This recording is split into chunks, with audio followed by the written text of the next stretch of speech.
क्या बताया जा रहा है कि दिलबाग सिंह जी को साथ ले गए हैं? उनको अरेस्ट करके ले गए हैं साथ। तो क्या आपको कोई कागजात दे के गए हैं? हाँ, हमें उनका जो अरेस्ट के जो लेके गए हैं उसके जो डॉक्यूमेंट्स थे वो हमारे से हमें हैंड ओवर कर गए हैं कि हम इनको अरेस्ट करके ले जा रहे हैं। जैसा कि सुनने में आ रहा है कि इतना कैश या जितना जो भी रिलीज किया है ईडी ने, उसमें आपका क्या कहना है?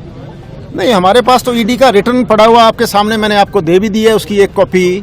हमारे पास तो ना 1 रुपया कोई कैश मिला है, ना कोई 1 ग्राम सोना मिला है। हमारे घर से तो टेलीफोन जरूर मिले हैं 4-5, वो मेरा है, मेरी वाइफ का है, दिलबाग जी का है, उनकी वाइफ का है, हमारी माँ का है। और उसके बाद हमारे जो घर में चेक बुक्स थी जो हमारी और हमारे पारिवारिक मेंबर्स की थी, तो वो चीज़ें मिली हैं जी। ये मैंने कॉपी आपको दे दी है, आप खुद ही तस्दीक कर लीजिए इसके बारे में। जिस प्रकार से जो FIR स्थानीय यहाँ से की गई है प्रशासन द्वारा जी, उसमें दिलबाग सिंह जी के नाम से की गई है जी। अवैध वेपन्स को लेकर के और शराब को लेकर। नहीं, अवैध वेपन तो कैसे हो सकता है? जो अब DC साहब ने उसका हमें लाइसेंस दिया हुआ रखने का, तो अवैध कैसे हो गया वो उनके पास ही रिन्यूअल के लिए उसका जो लाइसेंस है वो गया हुआ और उनके ऑफिस में पड़ा है। तो उनको कहना है कि विदेशी हथियार है ये। हथियार तो विदेशी भी हो सकता है, देसी भी हो सकता है, वो लाइसेंस्ड है, उसमें देसी विदेशी का तो कोई मसला है ही नहीं।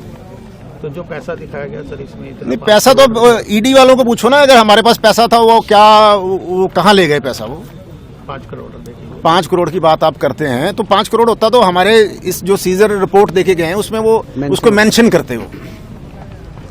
तो माना जाए कि किसी कोई राजनीति लगती है आपको, इसमें कोई राजनीति से प्रेरित हो सकता है? राजनीति लग सकती है जी। देखो, इलेक्शन की आहट है, ये इलेक्शन अब मानिए आप 2-4 महीने में आने वाला है, और इलेक्शन से पहले अब देखो और क्या क्या करेंगे जो लोग इलेक्शन बड़े लेवल पे जो पार्टीज लड़ रही हैं, तो वो क्या करते हैं वो वक्त बताएगा।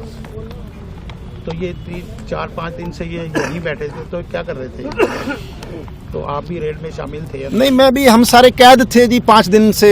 मानिए आप 4 तारीख सुबह 8 बजे से लेकर के और आज 8 दोपहर तक, तो हमें तो हिलने का भी हुक्म नहीं था। 10 CRPF के लोग, उसके बाद 10 लोग इनके जो स्टाफ के थे, तो वो घर में कब्जा करके बैठे थे। तो अब आप देख लीजिए कि किसी के घर में 4-5 दिन इतने लोग आके बैठ जाएं। सर्च तो 1 दिन में ही हो जाती है, 4-6 घंटे में कंप्लीट हो जाती है अगर इन्होंने करनी हो। ये तो हरास करने का और परेशान करने का एक तरीका है उनका।